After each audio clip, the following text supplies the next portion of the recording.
ارشاد فرماتے ہیں کہ جس طرح خالق اور مخلوق میں باہمی محبت اور عشق کا رشتہ ہے، جس طرح خالق اور مخلوق میں باہمی محبت و عشق کا رشتہ ہے. یہ تو انہوں نے الفاظ بول دیے نا کہ بندے دا اللہ نال تعلق ہے، محبت ہے تے عشق ہے.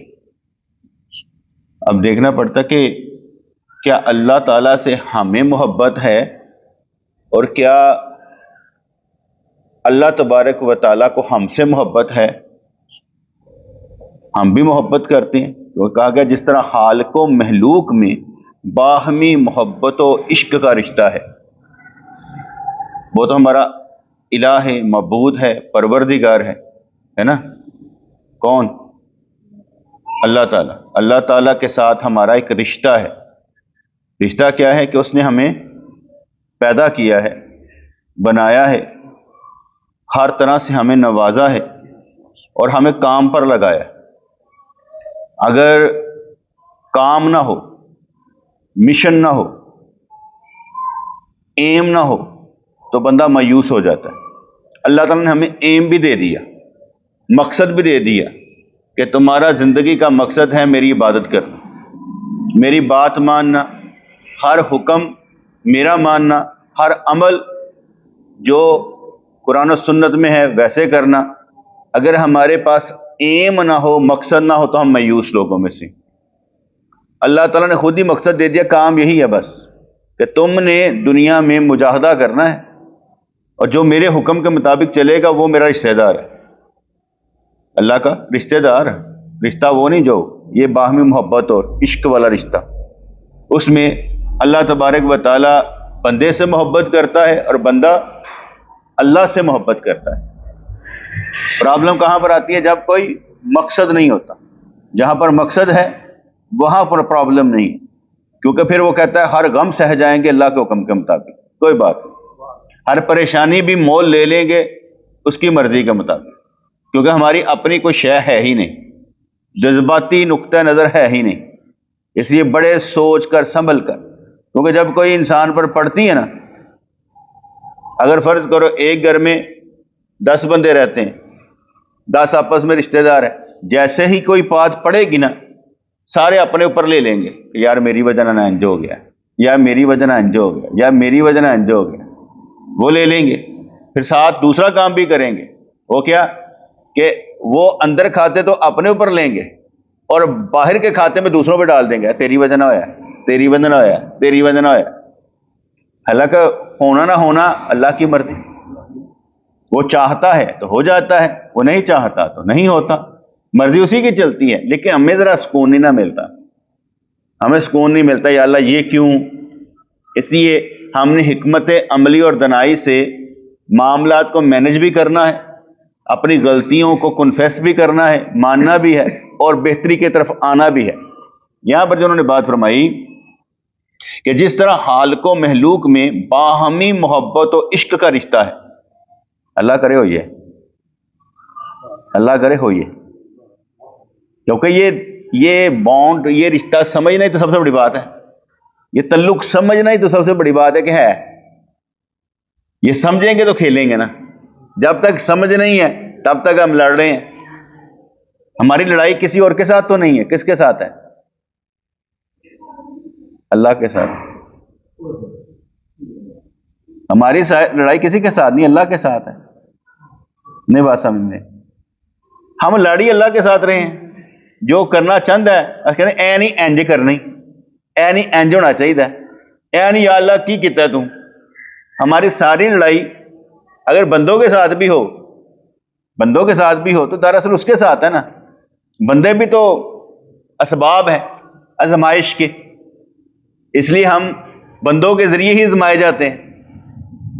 جب بندوں کے ذریعے آزمائے گئے تو شکوہ کس کا کیا؟ رب کا. لڑائی کس کے ساتھ ہے؟ رب کے ساتھ. ہماری لڑائی اپنی محرومیاں دور کرنے سے لے کر اگلے تک مقام تک ساری اللہ کے ساتھ.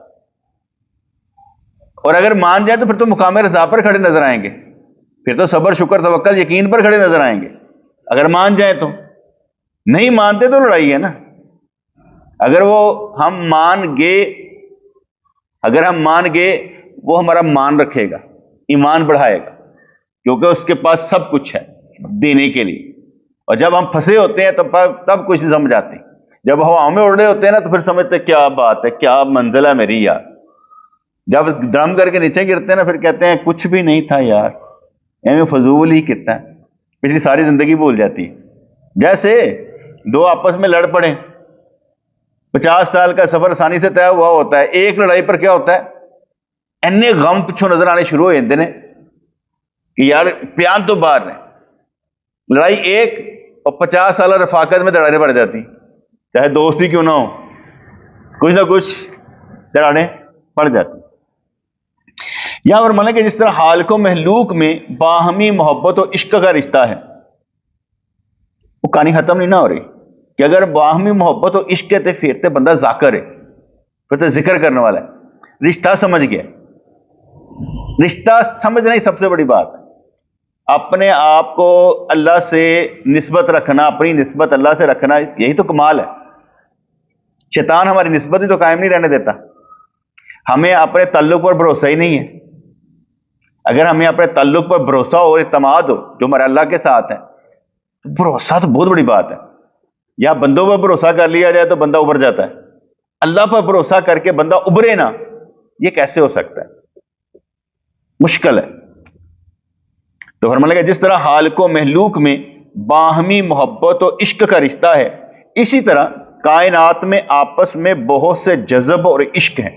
پوری کائنات میں جذب اور عشق ہیں، ہر کوئی نہ کوئی. ہوائیں بھی ایسے کر کے سرکتی چلی جائیں، ٹھیک ہے، پتے ہلتے چلے جائیں، پھول کھلتے چلے جائیں، ہوا بند کر دیں تو کیسے آکسیجن ختم ہو جائے گی یار. آپس میں کوئی تعلق ربط ہے ہر چیز کے ساتھ، ہر چیز کا. ندیاں بہہ رہی ہیں، سمندر چل رہے ہیں، پانی ختم نہیں ہو رہا.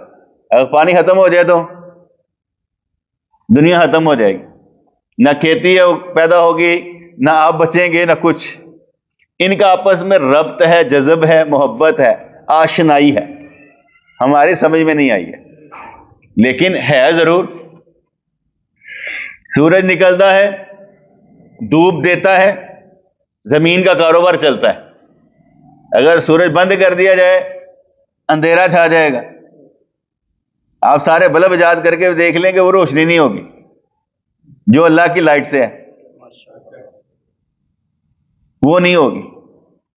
دیکھ لیں آپ نے سولر پلیٹیں بھی ایجاد کر لی ہیں روشنی لینے کے لیے، لیکن جو اس کی روشنی ہے نا، یا جو اس کی ہوا چل رہی ہے، اس کے برابر کچھ بھی نہیں ہے. اس لیے انہوں نے فرمایا اس طرح کائنات میں آپس میں بہت سے جذب اور عشق ہیں، سارے کے سارے قانون کے مطابق ہیں، چاہے وہ ضرورت ہی کیوں نہ ہو سکتا ہے ہوا کو پانی کو ہوا کی ضرورت ہو. پانی ہوتا ہے، گرمی پڑتی ہے، ہم کہتے ہیں وہ بخارات اوپر کو جاتے ہیں، پھر اوپر جا کے بادل برستے ہیں. ربط کس کے ساتھ ہے؟ پانی کے ساتھ. اور جو اوپر لے کر جاتے ہیں بخارات کو، وہ بھی تو کچھ ہے کہ نہیں ہے؟ کوئی چیز تو اوپر لے کر جاتی ہے نا. ہر چیز جڑی ہوئی ہے، ہر چیز جڑی ہوئی ہے. دیکھنے میں ہمارا آپس میں کوئی تعلق نہیں ہے، پھر جڑے کیوں ہیں؟ ہمارا آپس میں تعلق نہیں ہے، پھر جڑے کیوں ہیں؟ ربط ہے، جذب ہے، عشق ہے، کائنات میں رنگ ہے. تو فرمایا کہ دنیا کی اشیاء جوڑا جوڑا ہے اور ہر ایک اپنے جوڑے کا عاشق ہے. جوڑا جوڑا ہے، ہر ایک جوڑا عاشق ہے. اس طرح آسمان اور زمین میں بھی باہمی عشق و رغبت ہے. یہ عشق زن و شوہر کی طرح کا ہے. جس طرح شوہر مہربان ہوتا ہے بیگم دے ہوتے، بیگم مہربان ہوئی شوہر دے ہوتے، کدی روٹی پکا دی پہ، کدی کچھ کر دی پہ، یہ اس طرح سمجھ لیں گے نا. تو وہ کمانے کے لیے جاتا ہے، یہ کھانا پکانے کی لگی پڑی ہوتی ہے، آپس میں تعلق ہوتا ہے. تو یعنی کہ اس طرح آسمان اور زمین میں بھی باہمی عشق و رغبت ہے. ٹھیک ہے، یہ عشق زن و شوہر کی طرح کا ہے. آسمان جو کچھ زمین کے سپرد کرتا ہے، زمین اس کی جان کی طرف پرورش کرتی ہے. ایسے کر کے پانی آیا، کوئی بیج آ گیا، کوئی کچھ آ گیا، تو کیا ہو گیا؟ وہ ایسے پالتی رہتی ہے زمین، وہ پھول بوٹے نکالتی رہتی ہے اندر کے ساتھ ہی، ٹھیک ہے. ہم اپنے مردے زمین میں دفن کرتے رہتے ہیں، وہ باہر نہیں آتے کیونکہ زمین کھائی جاتی، کہتی ہے نا ضرورت نہیں ہے، کسی نکموں کی ضرورت نہیں ہے جنہیں باہر اندر کے کھائیو نے، وہ کیڑے کھائے اندر، کیوں ضرورت نہیں پڑتی. اچھا جی، آسمان اور جو کچھ زمین کے سپرد کرتا ہے، زمین اس کی جان کی طرح پرورش کرتی ہے. آسمان ہی زمین کو گرمی، تری اور نمی پہنچاتا ہے. جس طرح شوہر بیوی کے لیے کمائی میں سرگرداں رہتا ہے، اسی طرح آسمان زمین کے لیے سرگرداں رہتا ہے، پریشان رہتا ہے زمین کے لیے، جو کچھ کرنا چاہیے. ہماری سمجھ سے بالا تر ہم کہیں گے جو کچھ کر رہا ہے اللہ کریم کر رہا ہے، لیکن یہ وہ بات ہے جو ہماری دسترس سے باہر ہے لیکن سمجھانے کے لیے کی جا رہی ہے، ہماری سوچ سے بھی بالا ہے. زمین اور آسمان کا رشتہ کیا ابھی، لیکن لازم و ملزوم ہے. زمین اور آسمان لازم و ملزوم ہے. آسمان پر بھی چاند ستارے سورج رکھ دی ہیں، زمین گھر ہے سمجھ لیں، تپش پڑے گی تو کچھ ہوگا. اور محلوق صرف اور صرف زمین پر ہے، وہ کہیں بھی ایلین ٹائپ لوگ نہیں ہیں. ہم کر لیتے نا ایلین آ جاتے ہیں جی ایسے ہو جاتا ہے، سب جھوٹ ہے. ایلین کون ہوتے ہیں؟ ایلین کون ہوتے ہیں معلوم ہے کسی کو؟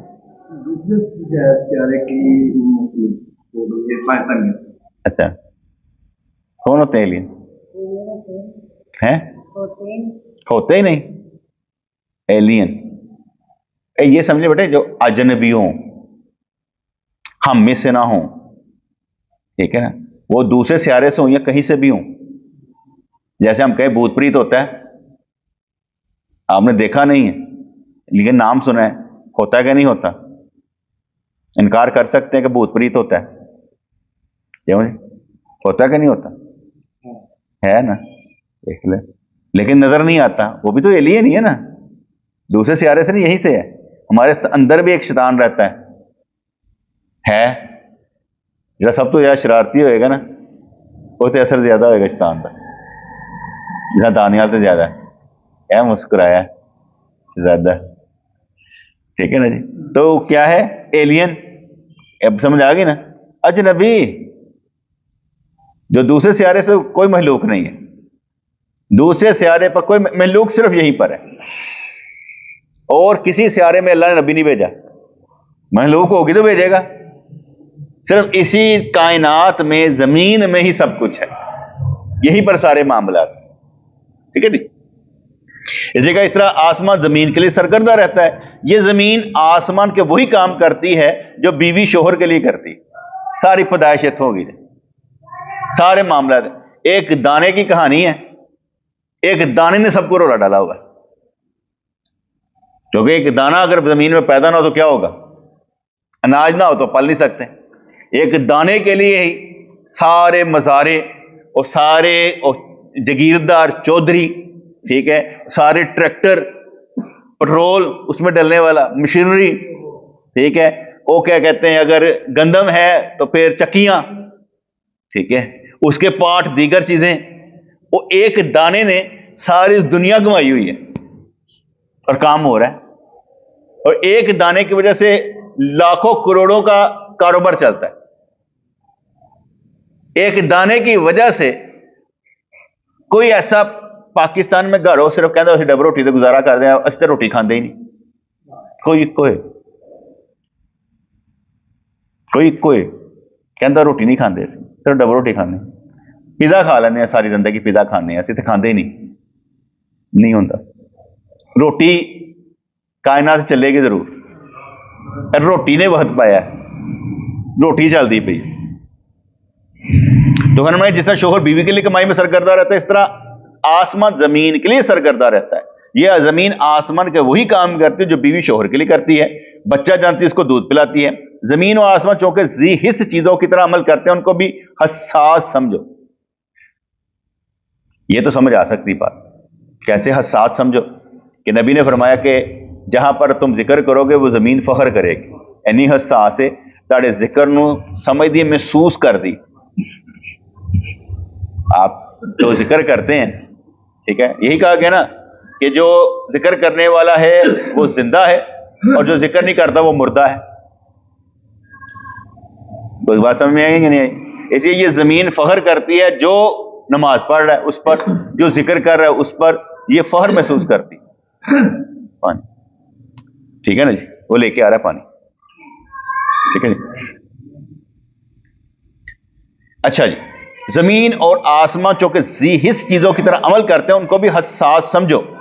جیسے بیوی کے بغیر شوہر لااولد ہوتا ہے، اسی طرح اگر زمین نہ ہوتی تو آسمان پیداوار سے محروم ہوتا. نر و مادہ میں آپس میں ملان اسی لیے ہے کہ ہر ایک کام کی تکمیل دوسرے کے بغیر ممکن نہیں ہے. اور رات اور دن بظاہر دو مختلف چیزیں نظر آتی ہیں، لیکن یہ دونوں اپنے اپنے کام میں ایک دوسرے کے محتاج ہیں. سارے سارے کم میں لگے نے، کوئی بھی ایسا نہیں ڈبار. لیکن یہ گل نا دماغ چ وارنا بڑا مشکل کام. سارے سارے کم میں لگے نے اور سارے سارے مختلف سوچتے ہیں. ہر ایک نے اپنا بوجھ خود اٹھانا. وہ تو ایک شعر کہا جاتا ہے نا، خود ہی اٹھانا پڑتا ہے تھکا ٹوٹا بدن اپنا، کہ جب تک سانس چلتی ہے کوئی کندھا نہیں دیتا. ایسا نہیں، لیکن بات تو صحیح ہے، بات تو صحیح ہے. اس کو تھوڑا نکھار لیں تو خود ہی بوجھ اٹھانا چاہیے، کیوں دوسروں پہ ڈالنا چاہیے؟ یہ شعر کہنے والے شاعر نے یہ کیوں کہا کہ اٹھاؤ میرا بوجھ؟ اسے اٹھانا چاہیے تھا نا. وہ خود ہی کہہ رہا ہے تھکا ٹوٹا بدن اپنا، تو اٹھانا نہیں چاہیے اپنا بوجھ، دوسروں پہ ڈال دینا چاہیے. تو اٹھائے، کوئی مسئلہ نہیں ہے. اٹھانے میں مزہ آئے گا نا کہ میں نے اکیلے نے اٹھایا ہوا ہے. اگر میں پریشان ہو کر بھی کہوں یار کوئی بات نہیں ہے، ہو گیا یار، اور کوئی گل کرو، چھڈو پرا، لمحہ گزر گیا، تہن بھی سکون مل جائے گا. یار اینی وڈی گل ہونے تو باوجود انہیں تو پرواہ کوئی نہیں کی، انہیں کہ جانے دو. ٹھیک ہے، آپ اس پر میرے لیے ہمدرد نہیں بنے گی، کیونکہ میں ہمدردی مانگ ہی نہیں رہا. جب میں ہمدردی مانگ نہیں رہا تو آپ دیں گے کوئی؟ میں کہا چھوڑو یار، آگے چلو، کیا بات کر رہے ہو، نکلو آگے. ہم آگے نکلنے کی کوشش کریں گے. اس کے جو شاعر نے شعر کہہ دیا، کیا شعر تھا؟ خود ہی اٹھانا پڑتا ہے تھکا ٹوٹا بدن اپنا، کہ جب تک سانس چلتی ہے کوئی کاندھا نہیں دیتا. تو منگنا بھی نہیں دینا چاہیے. پتہ نہیں کیوں شاعر نے کہہ دیتا. شاعر بھی جڑا نا مایوس لگتا ہے، اسے بھی پرابلم ہے تھوڑی سی کہ یار کوئی کاندھا نہیں دیتا. تو جڑا بندہ شاعر دا ترجمان بن جائے گا، جہاں مطلب ہے کہ انہوں سمجھ آیا میں مایوس ہوں، میرے واسطے شعر کیا کہ، حالانکہ یہ شعر ہر ایک کے لیے ہوگا. پھر ہر ایک یہی سمجھ رہا ہے کہ کوئی کاندھا نہیں دیتا. میں یہ کہہ سکتا ہوں کوئی کاندھا نہیں دیتا؟ میں تو نہیں کہہ سکتا. مجھے کاندھے دینے والے کئی، میرے لیے تو یہ شعر ہے آج نہیں. جو یہ سمجھتے ہیں کہ ہمیں کوئی کاندھا نہیں دیتا وہ تو روئے پٹے، اسی کیوں روئیے؟ ساڈے تو سہارے سہارے. ٹھیک ہے جی. تو کہنے لگے کہ نر و مادہ میں آپس میں ملان اسی لیے کہ ہر ایک کام کی تکمیل دوسرے کے بغیر ممکن نہیں ہے. اور رات اور دن بظاہر دو مختلف چیزیں نظر آتی ہیں، لیکن یہ دونوں اپنے اپنے کام میں ایک دوسرے کا محتاج ہیں. سارے کام میں لگے ہوئے. سورج جو ہے یہاں سے غروب ہو کر کہیں اور نکل رہا ہے، گھومتا جا رہا ہے. کہیں دن چڑھ رہا ہے، کہیں 6 گھنٹے کا فرق ہے، کہیں 8 گھنٹے کا فرق ہے، کہیں 12 گھنٹے کا فرق ہے، پھر نکلتا جا رہا ہے. وہ بیچارہ مسلسل کام میں ہے، وہ تھک کے سویا نہیں ہے، وہ جل ہی رہا ہے اور کہیں روشنی دیتا جا رہا ہے. زمین کے جس حصے میں پہنچتا جا رہا ہے روشنی ہوتی جا رہی، گھوم رہا ہے. چاند بھی گھوم رہا ہے، سارے گھوم رہے ہیں. اسی ہمیں ستے ہوئے ہیں. گھومیں گے تو کچھ ہوگا نا. آپ وہ کیا کہتے ہیں، چکی میں دانا ڈال دیتے ہیں، ٹھیک ہے نا، اور پھر گھومے نا، پسے گا نہیں، اس لیے وہ گھومنا لازمی ہے. اگر میری باتوں سے آپ گھومیں نا تو حرکت کی تو پیدا ہوئی. گھومو گے تو حرکت پیدا ہوئے گی نا، کچھ سوچو گے تو حرکت پیدا ہوئے گی نا. کوئی نقطہ تو نیا ملنا چاہیے تھا نا کہ یار سارے گھومتے پہ نا تو اسی کیوں نہ گھومیے. جو جذبے میں رہے گا وہی کامیاب ہے، کیونکہ جذبے میں رہنا بہت ضروری ہے. پھر فرمان لگے حیوانی جسم 4 عناصر خاک، آب، باد اور آتش سے مرکب مانا گیا ہے. حیوانی جسم ہم لوگ حیوان، ہم بھی بیسیکلی جانور ہیں، لیکن اشرف المخلوقات ہیں میں سے ہیں۔ اللہ کی تخلیق میں سب سے اچھی تخلیق انسانوں کی، اور اگر یہ فرشتوں والی صفات پیدا کر لے تو فرشتوں سے زیادہ افضل ہے، اگر جانور بھی پیدا کر لے تو پھر جانوروں سے بھی بدتر ہے۔ جو حسرتیں ہماری ہوں گی وہی ہمیں کامیاب کروائیں گے، اس لیے ہم نے یہاں پر اچھی عادات اختیار کرنی، ٹھیک ہے نا؟ سب سے اچھی حارث تم نے کرنی، گڈ۔ حیوانی جسم چار عناصر، خاک کس کو کہتے ہیں؟ مٹی کو، آب پانی کو، باد ہوا کو، اور آتش، او کیا بات ہے، تمہیں سارا آندا ہے کہ میں نے کی ضرورت ہے درس آندی، تو تم سارے تو پتہ ہی ہے۔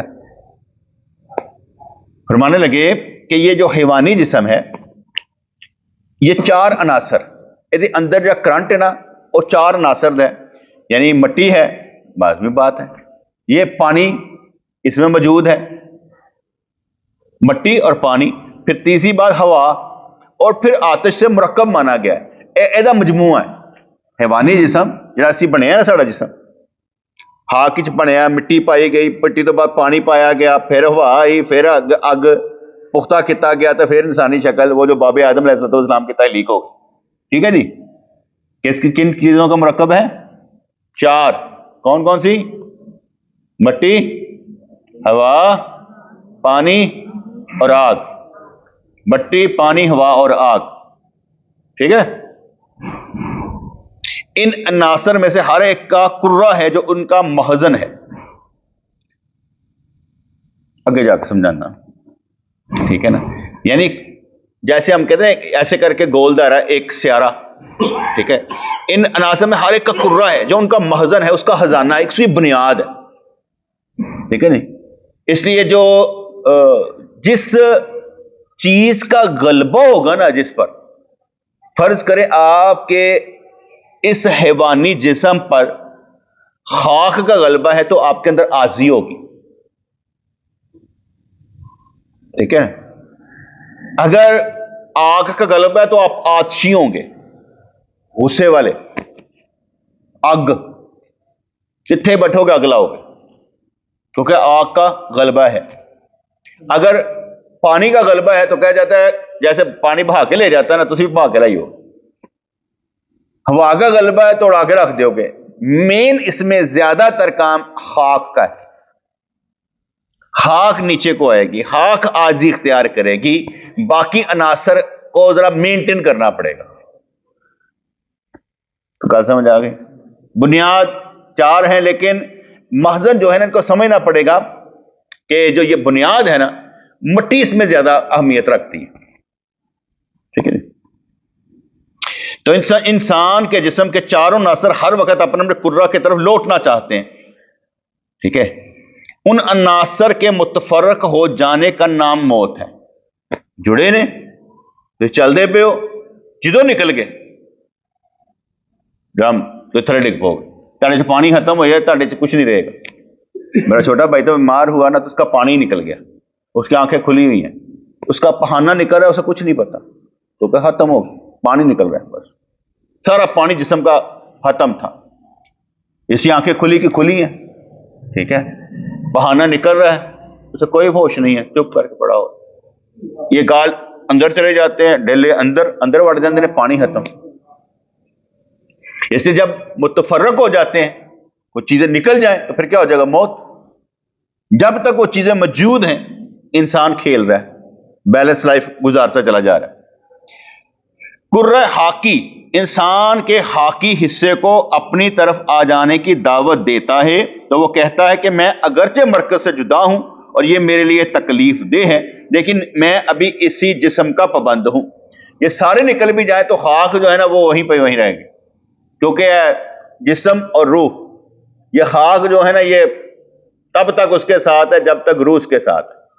روح نکل جائے گی، یہ پھر بھی خاک جو ہے نا روح کے ساتھ تعلق رکھے، مرنے کے بعد آپ کا جسم مٹی مٹی ہو گیا، لیکن روح کا ہر ذرے ذرے سے تعلق ہے، کیونکہ ہمارے عقیدے کے مطابق جو عذاب قبر ہوتا ہے وہ جسم اور روح دونوں کو ہوتا ہے، خاک اور روح دونوں کو ہوتا ہے۔ جیسے ہم نے مثال پڑھی حدیث کی کہ ایک بندہ تھا تو اس نے وصیت کی کہ جب میں مر جاؤں نا تو میرے جسم کو جلا دینا، آدھا پانی میں بہا دینا، آدھا ہوا میں اڑا دینا، نہ اکٹھا ہوئے گا تو نہ حساب کتاب لیتا جائے گا۔ ایسا ہی کیا گیا۔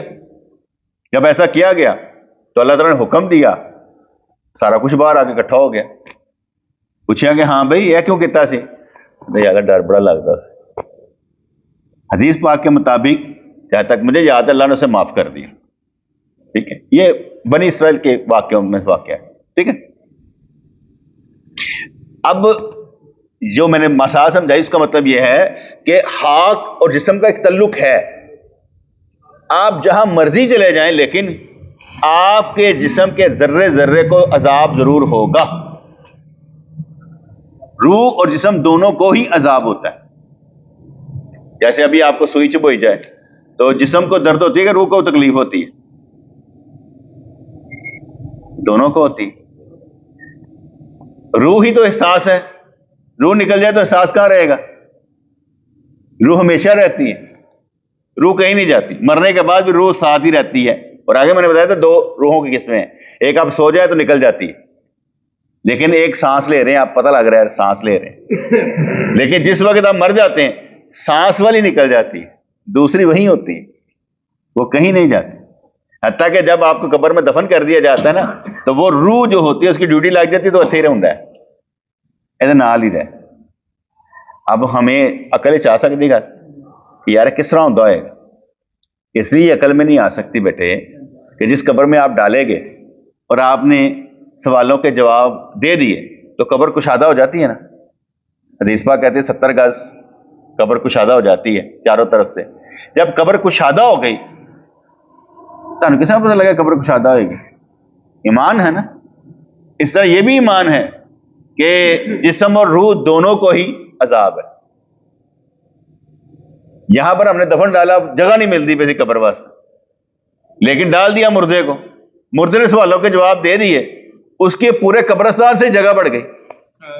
اب وہ کس عالم میں ہے سمجھایا نہیں جا سکتا، وہ خود جب آپ جائیں گے خود سمجھیں گے، یہاں پر سمجھ نہیں آئے گی۔ اچھا جی، تو کہنے لگے کہ قرہ حاکی انسان کے حاکی حصے کو اپنی طرف آ جانے کی دعوت دیتا ہے، تو وہ کہتا ہے میں اگرچہ مرکز جاؤں یہ میرے تکلیف دہ ہے لیکن میں ابھی اس جسم کا پابند ہوں۔ یہی حال دوسرے عناصر کا ہے۔ بیماری ان عناصر کے جدا ہونے کا سبب بنتی ہے اور عناصر اپنے اپنے مراکز کی طرف پرواز کر جاتے ہیں۔ ان عناصر کی پرواز کے لیے حکمت خداوندی موت کے وقت تک مانے ہی رہتی ہے۔ جب تک موت نہیں اللہ تعالیٰ کی حکمت مشیت ان کو اکٹھا رکھتی، اندر کھاتے۔ مرتے وقت بھی غصہ ختم نہیں ہوگا، مرتے وقت بھی آپ کی حالت ایسی رہے گی جیسی ہے۔ جس وقت آپ اپنی حالت کو بہتر بنا لیں گے حالت وہ رہے گی، حالت وہ رہے گی۔ اگر آپ نے بہتر نہ بنایا حالت وہی رہے گی جو ہے۔ مرتے وقت تک آپ نے حالت بہتر بنانی۔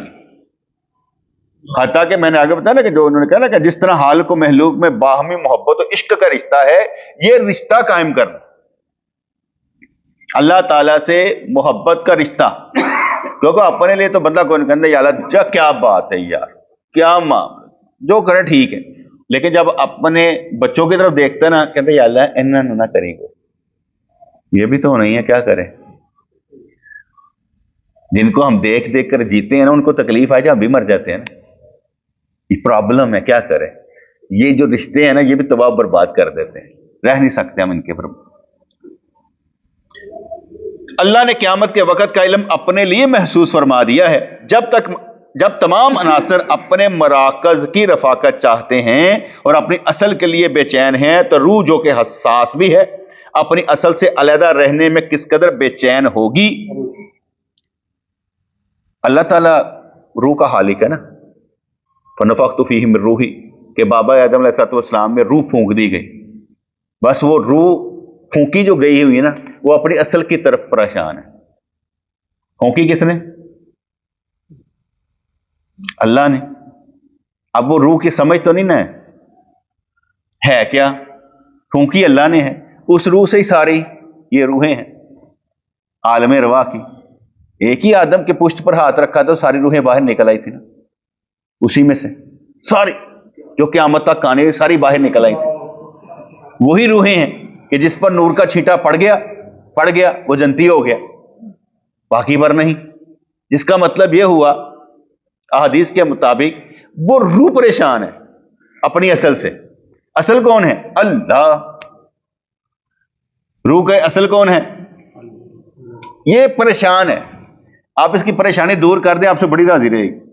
کہیں گے اتنی ٹھنڈ پہنچاواں گے تینوں کہ بیان تو باہر، بس تو میری پریشانی دور کر دے، مینوں اپنی اصل نہ ملا دے.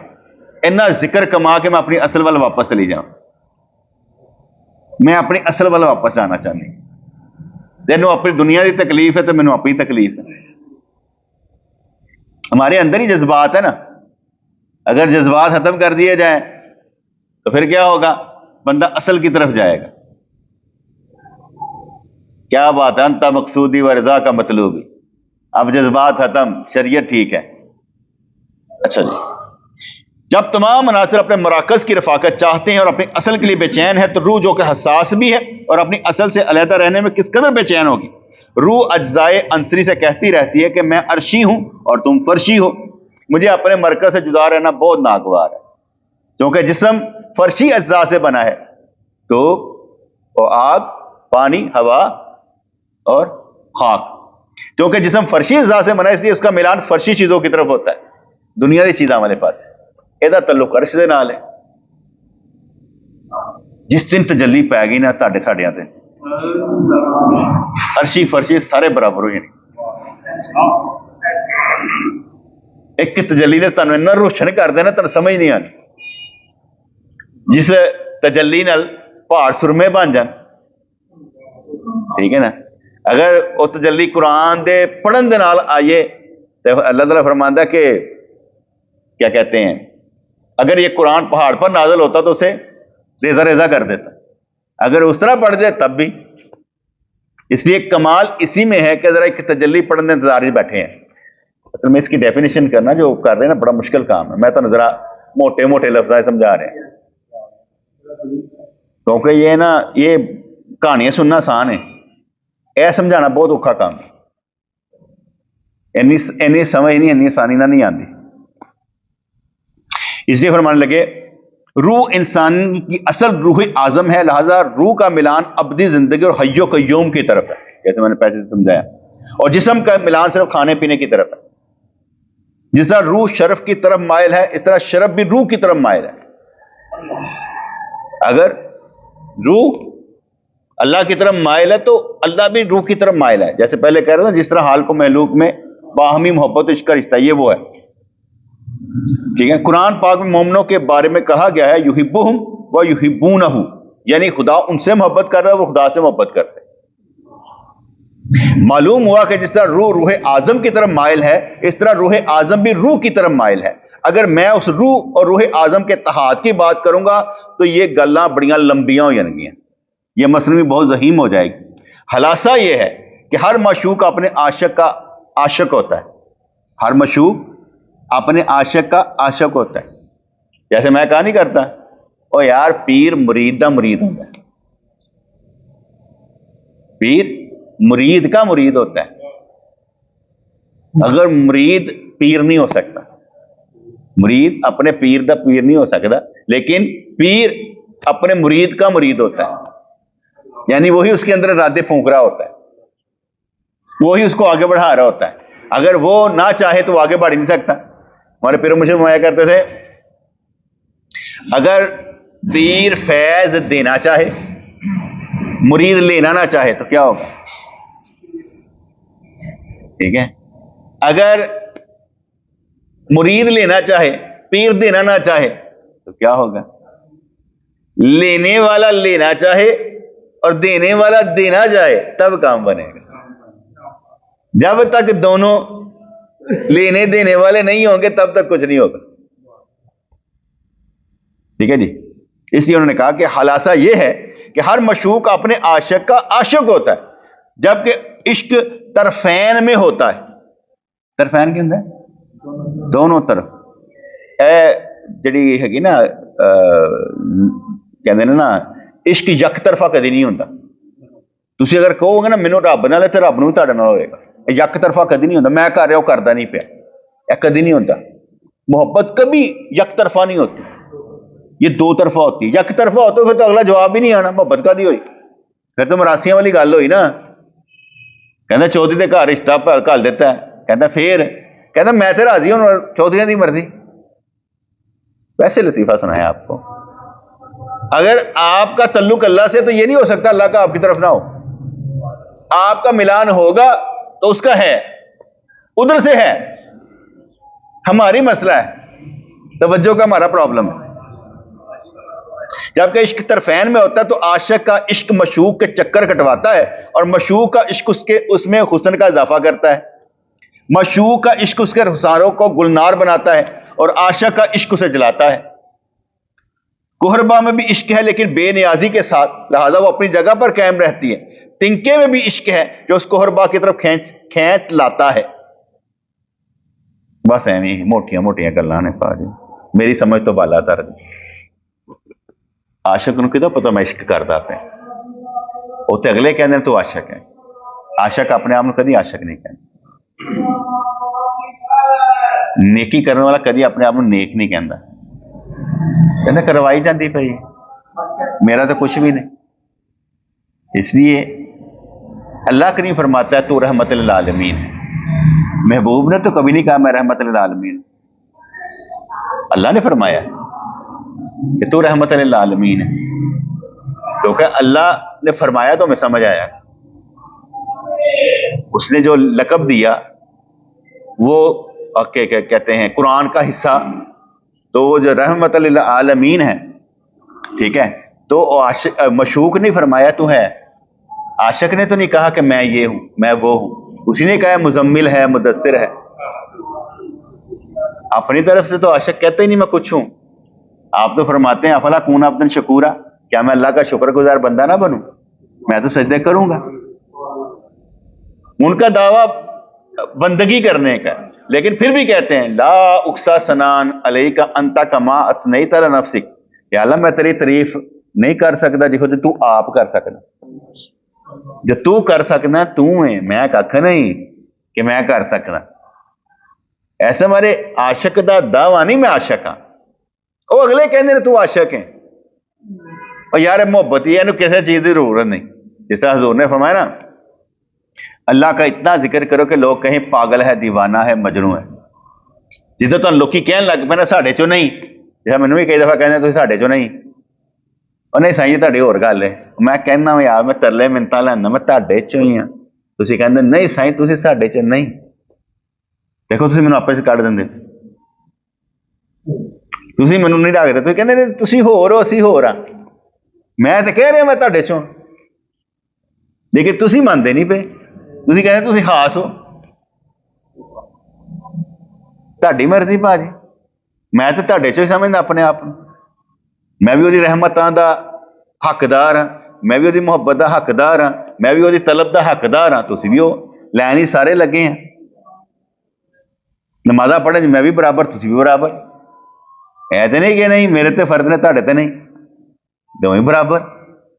تے حضور نے شاید میں کہ اتنا ذکر کرو کہ لوگ کہیں پاگل ہے دیوانہ ہے مجنوں ہے.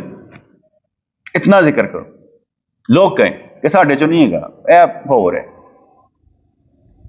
وہ اکثر ہے نا, میں نے واقعہ سنایا نا, آفس میں ہوتا تھا تو ابو کے ایک دوست ہوتے تھے ریٹائر تھے, تو وہ کنٹریکٹ پہ لگے ہوئے تھے. میں نے کہنے لگے مولوی صاحب ہلے شادی نہیں نہ ہوئی, شادی ہو رہی ہے لگ پتہ جائے گا تہاڈا اسلام تے چلنا نا تمہیں دس دے گا شادی ہو گئی.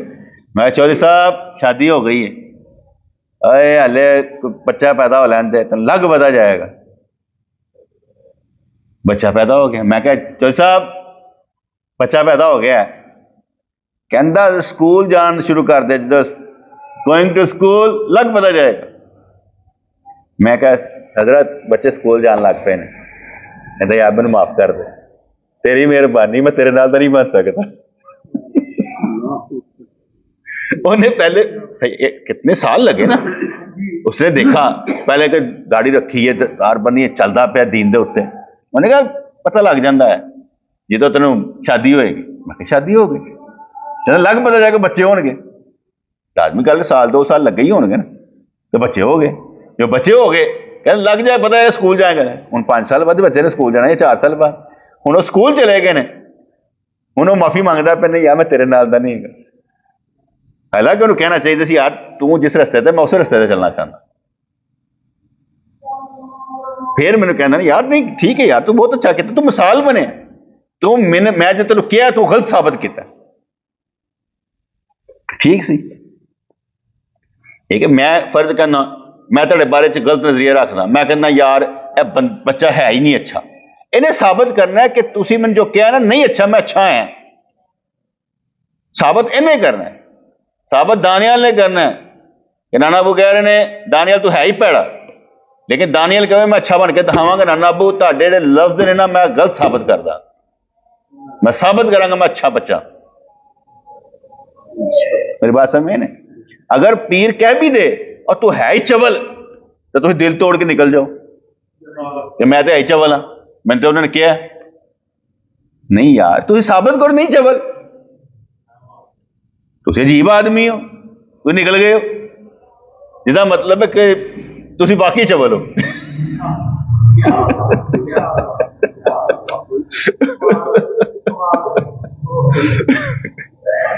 چلو ایسی گوا لو یار میں تمہیں کیا ہے تو تسی ثابت کرو کہ تسی چول نہیں، لیکن تسی ثابت کیتا واقعی چول ہو. خانہ خرابو چلے ہو تو چلتے رہو، پر جو دن آنا ثابت ہے کرنا نہیں ہے اسی چول اسی ٹھیک ہے گئے اسی کم دے بندے ہیں، فکر نہ کرو. وہ کہتا تھی ساڈے تے ہاتھ رکھو پھر دیکھو ہوندا کی ہے.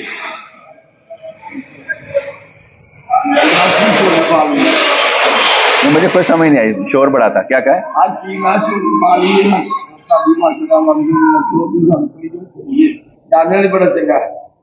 نہیں بیٹے یہ جو میں لفظ بولتا ہوں نا ان کے لیے وہ اس لیے بولتا ہوں کہ ان کو سمجھ آئے، کیونکہ ہم نا لفظ اچھا سن دانیال بڑا پیارا بیٹا ہے اسی یہ سننا چاہتے ہیں نہیں. ان کہنا تو اچھا نہیں پر اچھا بن، کیونکہ جب ہم بچے کو اچھا کرنا شروع کر دیں وہ خراج منگنا شروع کر دینا اپنے اچھا ہوتا. ابھی نہیں بعد چ گل کرنی، ابھی نہیں، ابھی میں درس دینا پہ تو نہیں، ٹھیک ہے نا. تو جب ہم نے کوئی بات کہنی ہے آپ نے اس کو الٹ ثابت کرنا ہے.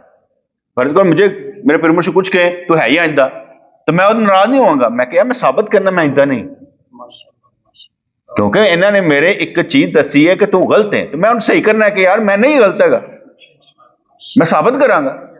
بھجاں گا نہیں نا، بھجن کا مطلب یہ ہویا کہ انہوں نے ٹھیک کیا اسی انہوں نے بھی ثابت کرنا ہے کہ سرکار نہیں اسی تہاڈے نال، فکر ہی نہ کرو تو جو مرضی کہہ لو.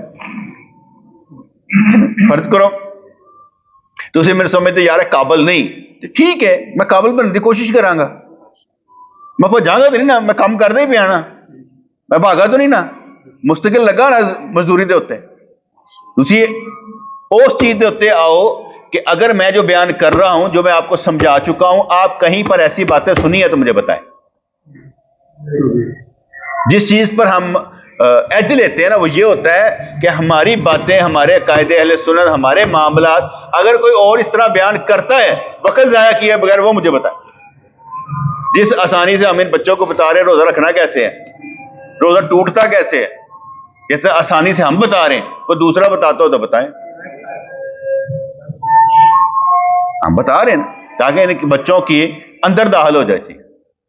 ربنا تقبل منا انك انت السميع العليم وتب علينا انك انت التواب الرحيم آمين برحمتك.